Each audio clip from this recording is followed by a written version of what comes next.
Hello, my name is Tucker Jennings, and welcome to The Spin Cycle, a multi-part series about the history of media technology and political propaganda. This is the fifth and final episode, and the interview you're about to see is presented for you here in video format. Stick around to the end to hear some closing thoughts on the podcast. Today we'll be covering the current era of digital media and social media, where misinformation and disinformation do much of the heavy lifting when it comes to the distribution of political propaganda. Our guest today is Ethan Zuckerman. He's a professor of communication, information, and public policy at the University of Massachusetts, Amherst. His work revolves around the relationship between digital media, specifically social media, and politics. He's authored 2 books, Mistrust: Why Losing Faith in Institution Provides the Tools to Transform Them, and Rewire: Digital Cosmopolitans in the Age of Connection.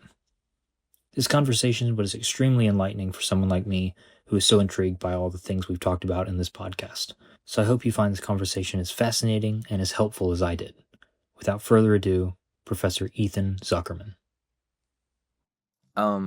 Just to start out, I know that you studied just the digital media landscape in general as a whole throughout your careers. Can you?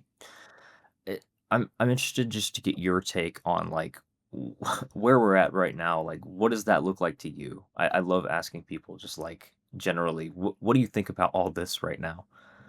Sure. So, my name's Ethan Zuckerman. I'm a professor of communication, information, and public policy at the University of Massachusetts Amherst. Most of my work has to do with the relationship between digital media and particularly social media and politics. So, propaganda is a term that gets used a lot by scholars trying to understand the current moment.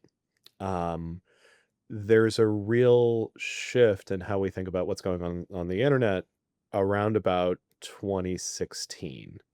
And in 2016, two interesting things happened politically. We see Britain exit the EU in what people call Brexit. Yeah. We see Trump elected for the first time. Yep. And there's a bit of a collective freak out by a lot of the political establishment, which basically says, we didn't see these things coming. What's going on? The first suspect is mis and disinformation. Hmm. There's been mis and disinfo detected by journalists who are finding people in the Balkans, particularly North Macedonia, creating websites that are strongly pro-Trump. They're doing this because they're able to make money from it. They're able to sell ads against it. And so this narrative that what happened was fake news, elected Trump president, starts gaining some traction. That narrative is way oversimplified. Those sites are real, they exist, but they're not particularly relevant. There's another narrative that emerges, which is that there are foreign disinfo operations going on. There are actions being taken by the Internet Research Agency in St. Petersburg, Russia. And again, true, absolutely happening, probably not the decisive factor. My colleague Yochai Benkler over at Harvard does a study basically trying to figure out what is most effective at this point. And what he basically says is it's participatory propaganda. It's Okay. this model where people who position themselves essentially as political commentators as one fashion or another try out different models to sort of say, here's what we think is going on in the world right now. And so you might have a blog on the far right. It might get amplified by a more powerful blog like the Daily Caller. Right. In 2016, the key actor in the space is Breitbart. Things Hmm. then go Yep. from Breitbart over to Fox News, Yep. and then they go from Fox News, and then everybody else ends up commenting on them. And what's interesting about this is you are welcome to participate in the process. You can participate in the process by coming up with your own interpretations, posting your own stories on the blog. You can amplify stories, you can react to stories in a way that traditional propaganda doesn't really work. This is propaganda that you are asked to be part of. one of my big contributions in the space is looking at that participatory nature of it. I wrote a paper about QAnon back in about 2019, essentially saying the fact that you can be part of this is part of the fun. Like the fact that you get to solve a mystery, you get to sort of create the plot lines. Yeah. Very similar to that, my friend Kate Starbird over at University of Washington now talks a lot about a lot of right-wing narratives as coming out from, essentially improv theater. That what you're doing is you're saying yes and. So someone is putting forward a narrative, you're putting your own piece of it, and we're sort of going from there. There's one added layer on this that I want to say, which is that not only is this a participatory process, not only for people is this a process that often that they enjoy, that they feel empowered by, they feel effective from, because people are talking with genuine emotion associated with it. Much of the speech reads as highly authentic. And we're at a moment where authenticity seems often more important than factuality or rationality or so on and so forth. Um, you see this in the rise of Barstool Sports, Joe Rogan, all of Right. these Yeah. sources of information that have been very powerful, particularly with young men, where the main message you're getting is this is me speaking authentically. So we go from conventional media to maybe mis and disinfo as the problem. And in fact, what's actually the problem is this complex space of participatory propaganda and the whole ecosystem that amplifies it. Yeah. So, uh, to play, I don't know if devil's advocate is really the right term, but what are the similarities? I know you mentioned some of the differences. What are the similarities in terms of the current kind of process and older forms of media technology when it comes to this sort Sure. of? So propaganda historically is something that is created by governments and created by fairly powerful movements. And some of this has to do with the fact that in a broadcast era, not everybody has access to media.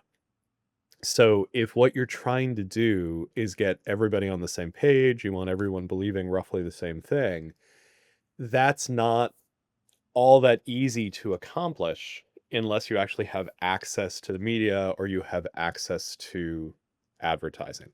Mhm. Um, so in many ways, we kind of think of the classic propaganda machinery as Germany in the 1930s, where you have the rising regime, ensuring that Hitler is in front of a microphone at all time, that everything is sort of broadcast, putting cheap radios out in the public so that they're tuned to the government station. You can't untune them unless you buy the much more expensive radio.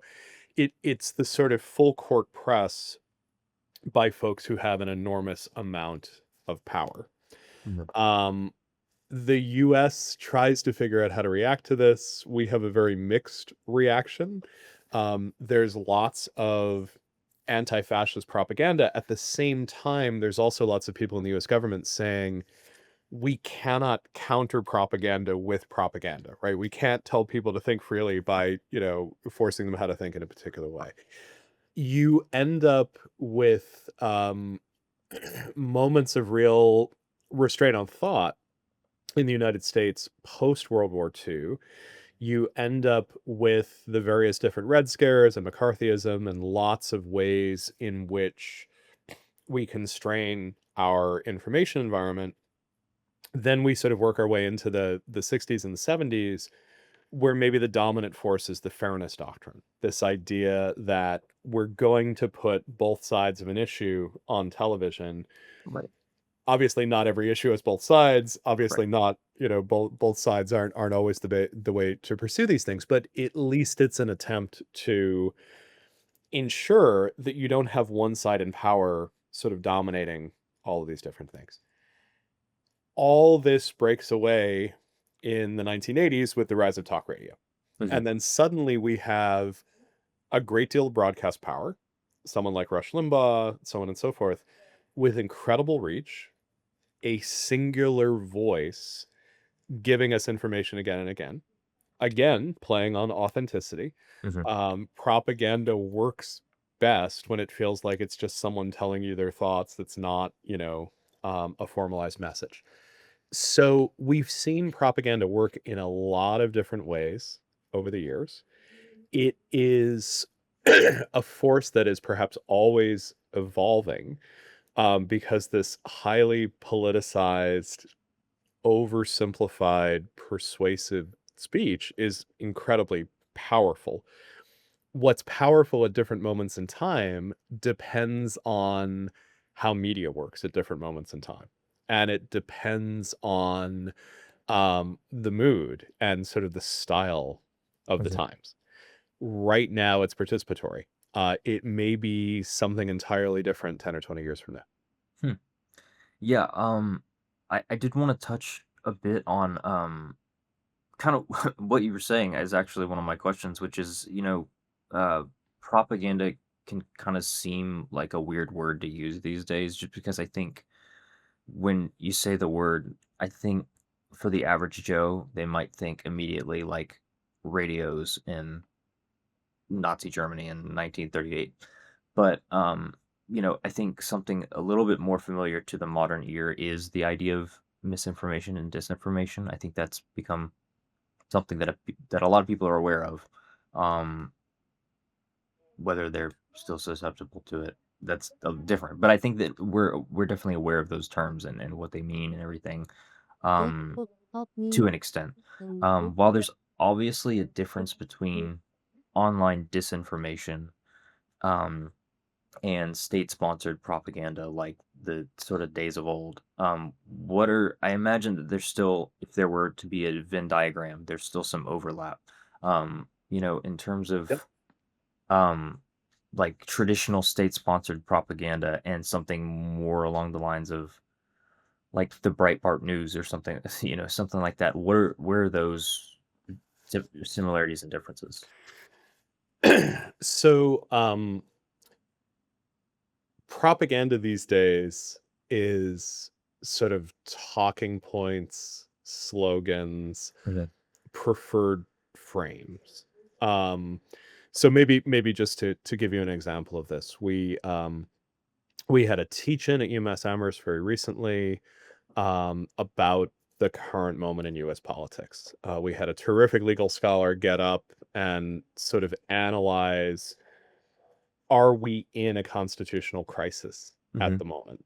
And she very carefully said, here are things that the president can absolutely legally do. Here are cases where, we're pushing against boundaries. Here are cases where it probably would be a constitutional crisis. First question from a young man basically said, isn't the real constitutional crisis that unelected judges are, defying the will of the people? And it was very interesting. It was incredibly well crafted. It was a very clear set of talking points that you're hearing in a lot of different places on right-wing media. Yep. It's wrong in the sense that, it's a view of majoritarian democracy that's much more consistent with what scholars call competitive autocracy, right? So- Like, we won, therefore we get to do whatever we want. It's actually very different from how American democracy actually works constitutionally. But he came off as prepared, persuasive, he had his act together. And that's what propaganda does, right? Someone has figured out, here is a set of terms and talking points and so on and so forth. And that's how traditional propaganda works these days. It's not false. Many of these judges are not elected, they're Right. appointed. I believe that Donald Trump got more votes in 2024, or certainly more electoral votes, Hmm. than Kamala Harris. So that's not misinformation, nor is it disinformation. It is propaganda in that it is glossing over some rather critical facts to try to make a very specific set of points. Um, and it's been carefully polished to have a certain rhetorical power associated with it. what's interesting about this moment is we never quite know whether there is, a Republican talking points factory manufacturing this, or whether that's coming from a podcaster, and that Right. may Yeah. actually be how that language is sort of coming up. So I don't find disinformation all that helpful a frame most of the time. I love and respect my many friends who do mis and disinfo research. I think it's fascinating every time they're able to find where a narrative comes from. I think it's particularly interesting when we see narratives coming from other governments. Mhm. I don't think, for the most part, mis or disinfo describes what's going on in our current media moment. I think if we look at something like the COVID pandemic and people disagreeing, I would argue legitimately, over whether it was more important to close schools to keep vulnerable people safe or whether it was more important to open schools to allow kids to continue having education. I, I didn't feel like that was propaganda. I felt like that was the sort of debate you actually want to have in a democratic society. We are so polarized and our media is so good at pulling extremes out of it that what should have been able to be a healthy debate very quickly became an unhealthy debate. Yeah. That's a moment where we should be looking at our political and media systems and saying, whoa, wait, we should be able to do this. What's going wrong that we can't do this? I think some of the reasons that we can't do this are that we've gotten so good at these forms of participatory propaganda. Mm. We've got so good at speech as weapon rather than speech as attempt to find some sort of solution. And that's ultimately the way to think about propaganda. Propaganda is not about finding a solution, it's about pulling someone over to your side. Mm. And maybe that's the key difference here is when you are speaking, is it so that we can collectively find a solution, or is it that you're right and you want to win in one Right. fashion or another? Right. Yeah. I guess one of my other questions was just sort of you mentioned the idea, which I hadn't really thought of before, about a sort of I forget the word you used, like a charisma or an authenticity that people use. Talk to me a little bit more about that because I that's not something that really had crossed my mind, but I totally see where you're coming from with that. So it's an idea that I'm just starting to explore in my own work. It actually comes from a conversation with a friend of mine who's a Democratic insider. And I asked him for some guidance, essentially, a month into the new Trump administration, essentially saying, where's the organizing? What's going on? My friend wrote back to me and said, we're terrified that we don't know how to talk to voters anymore. We don't think voters believe any of our leaders. So we're worried about putting forward any of sort of the Democratic stars because we think they read as inauthentic. And Yeah. we think in our postmortem, what happened in the 2024 election is that authentic voices, people speaking off the cuff, people speaking very personally, were more persuasive than anyone else. When people are talking about this, they're talking about Joe Rogan. He seems to be the king of this. They're talking about Barstool Sports. They're talking about long form podcast talkers. They're sometimes talking about short form TikTok, but they're talking about people who usually aren't first and foremost about politics. They're definitely not professional politicians. They manage to give you the sort of just plain folks piece of things. Interestingly enough, when you look at historical analyses of propaganda, just plain folks is one of the characteristics. It's one of the most, common Mm. pieces of propaganda. But here's why it's working at the moment. We are in a moment where it's very easy to produce media. Many of us produce media. Um, a lot of what's interesting about that media is that it's not professional media, that it's being produced by people following their own interests, following their own passions. We saw a real rise of this during COVID. Our work, which looks at how many videos are posted to YouTube and TikTok, we could see a bump at the Yeah. beginning of the COVID pandemic as people are sort of trying to process where they're going. And so I think the right is well ahead of the left in figuring out um, how to use authenticity. Mhm. Um, there are ways in which people on the left who are speaking, I think, quite sincerely about what they think can sound like they're virtue signaling, can sound like Yeah. they're being insincere in one fashion or another. There's a trick on the right that's particularly ugly and unpleasant, which is that a good shortcut to authenticity is to be your worst self.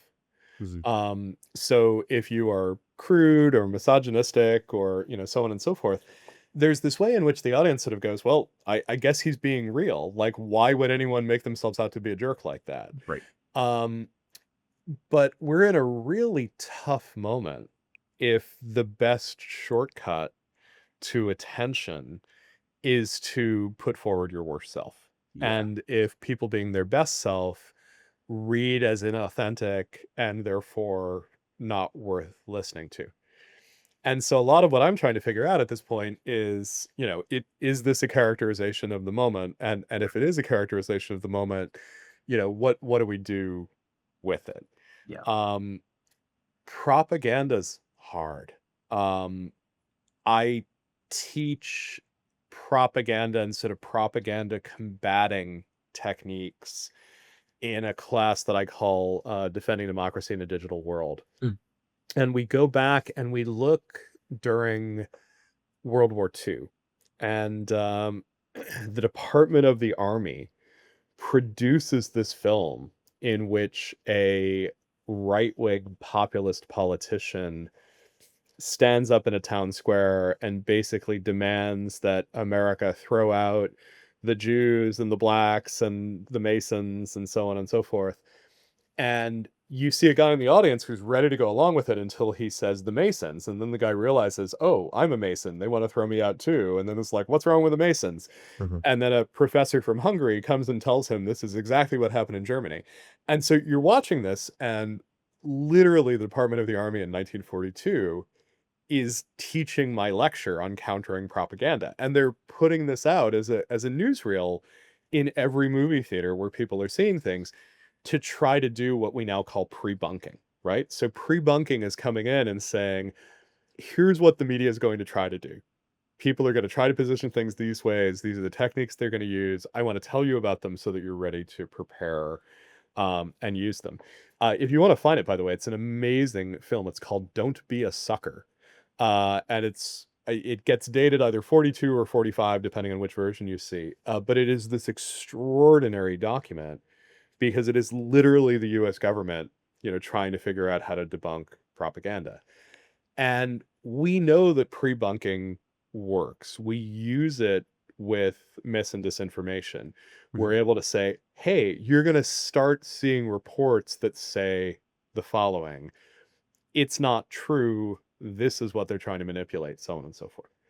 So there may be ways to do pre-bunking by sort of helping people understand, how does participatory propaganda work? How does this sort of power of authenticity work? The problem in some ways is that we probably don't understand these things thoroughly enough yet. Mhm. People like me who study this for a living, we're still trying to figure this out. And it's a bit of a game of catch up because we have billions of people in the world trying different things at every moment that work. And then we're trying to catch up and sort of say, well, why did that work? Why didn't that work? So where did we go with it? It means what I get to do for a living is utterly fascinating. It also means that I find myself in interviews like this going, yeah, we don't quite know what to do right now.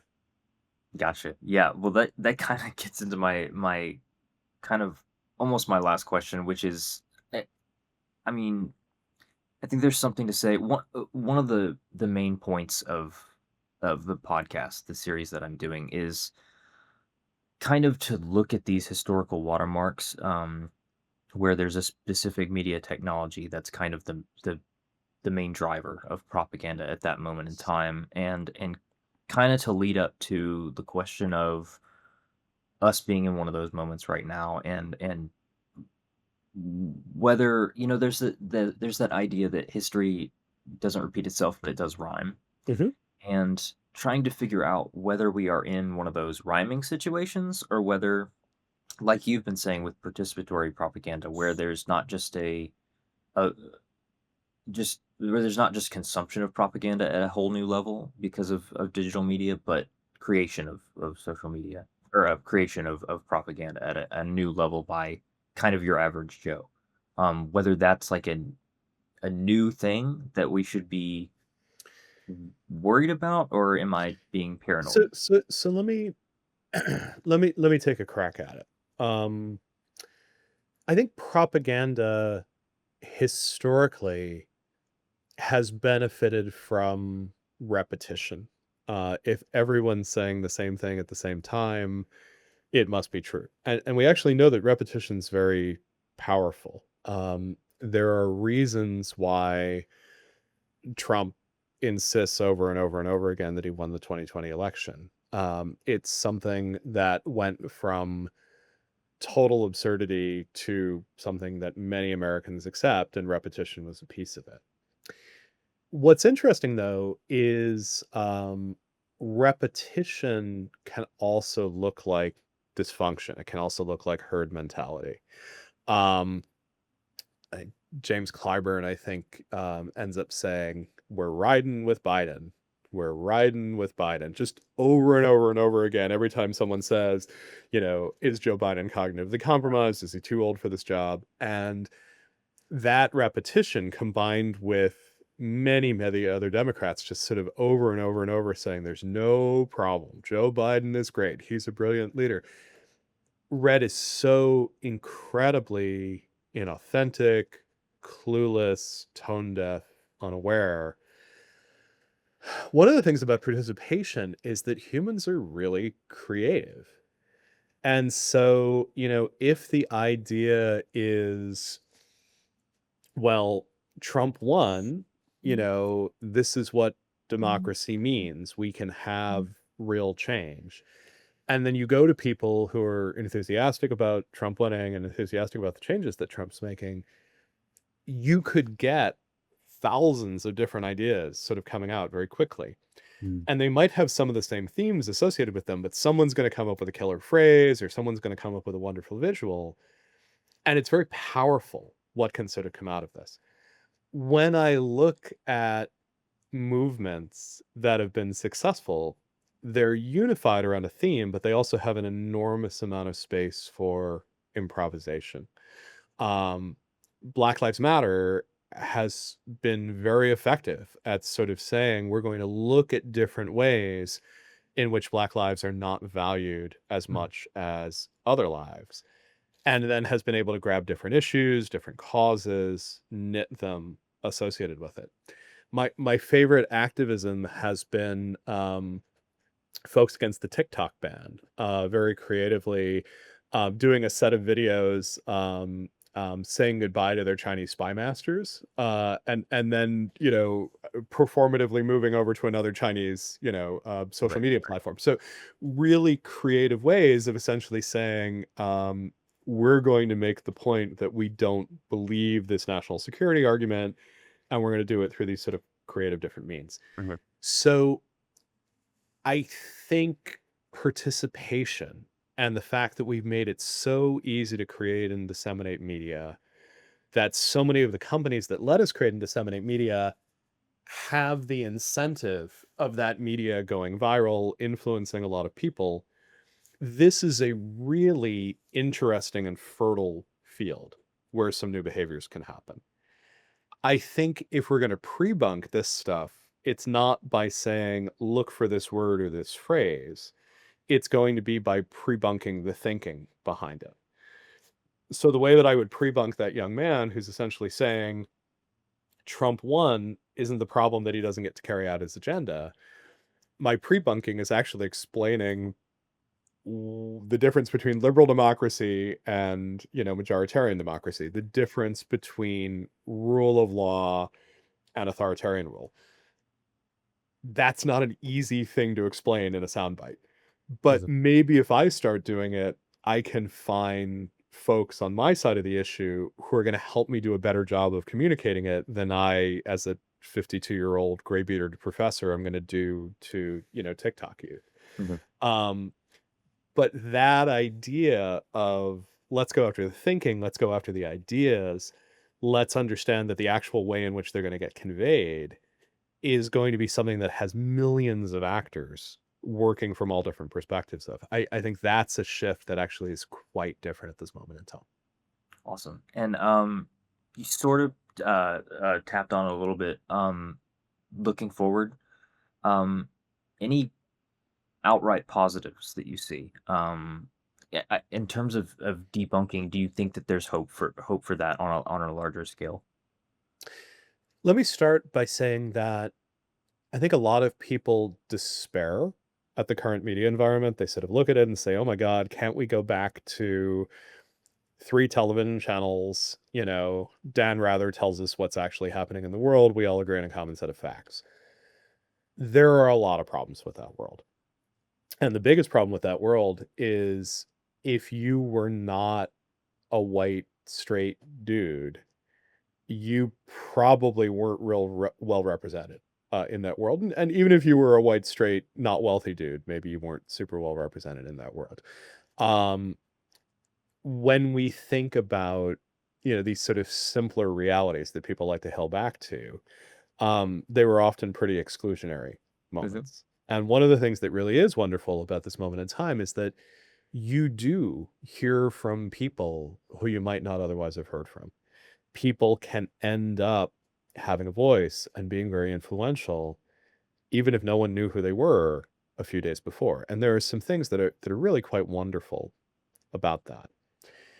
I think what's trickiest about this moment is that we've hit a point of it's not even partisanship. It's a point of just outright warfare, um, where everything we say in the media, and that media can be as much as a Facebook post, Mhm. has political weight associated with it, and it makes sense. Things are very fraught right now. But it makes it hard to have those conversations where we actually try to solve problems. Um, Going back to that sort of COVID question of maybe it is legitimate both to be worried about people's safety and about children's education, and how could we have a conversation where both of those things are priorities that we take in mind. If you're lucky enough to live in a small city, and I do. I live in Pittsfield, Massachusetts, city of about 50,000. You often have nonpartisan forms of government. Mhm. And what's very interesting is that you have very strong opinions. The local issue right now is about um, whether people can panhandle in certain public areas. Um, and it doesn't map as neatly left right as you might think. Yeah. Um, and it's really nice when the conversations are not, you know, Trump says the following, the Dems say the following, but people actually trying to put forward solutions and arguments and so on and so forth. So for me, the interesting question is how could we take language, which right now is so weaponized, is so I'm using this so that I can win, Mhm. and return language, at least in some contexts, back to a problem solving Mm. space. Is there a way that we can agree? There are aspects of the American economy that aren't doing great right now. I'm pretty far left. I can tell you that there's aspects of American economics that I didn't think were working very well under Biden. Mhm. Um, could we start and have the constructive conversations from there, or is the only way to have that conversation the sort of point scoring, and this is why I'm right and you're wrong? And that feels like the shift that we have to be working on right now. Awesome. Awesome. Well, couldn't ask for a better ending to the series, talking about this type of stuff with you. So I just thank you very much for doing Oh my this. gosh, pleasure to Appreciate talk with you, Tucker. Glad you're doing this work. Thank you so much. If you made it through each of these episodes, I just want to say thank you. This is a topic and realm of study that has fascinated me for a long time, and getting to discuss these topics with experts and learning more about the history of propaganda and media technology has been a blast. I hope you learned as much as I did through working on this podcast. If you listen closely and pay attention, I think there are a lot of echoes of the past when it comes to our current age of digital technology and media. If you think we live in a Wild West type of era now, think about how people felt in the first few decades that books and pamphlets started to be mass produced. Many, if not most, of the major media technologies of the past still wind up as part of our day. We might not have the Roman emperor on our coins, but we have presidents and historical leaders. You might turn on your radio when your phone dies and you can't use Bluetooth in your car. You might grab a newspaper for your kid to do their art project on, or go see a movie where you have to sneak in a snack because the popcorn costs as much as your ticket. What we've seen is that media technologies that arrive and shake up the scene when it comes to political propaganda constantly shift just like the rest of history. There are a lot of new aspects of digital media and social media, particularly the ability of people to participate and distribute propaganda on a whole new level, as we've discussed. But if history has taught us anything, it's that while this new era might sow division and create chaos, we will make it through, because while we humans have an uncanny ability to stir up hatred and violence, we also have the capacity to seek truth and seek empathy for our neighbors, both on our street and in our online feeds. The constant media cycle of political spin only has the last word over our lives if we let it. Thanks for listening.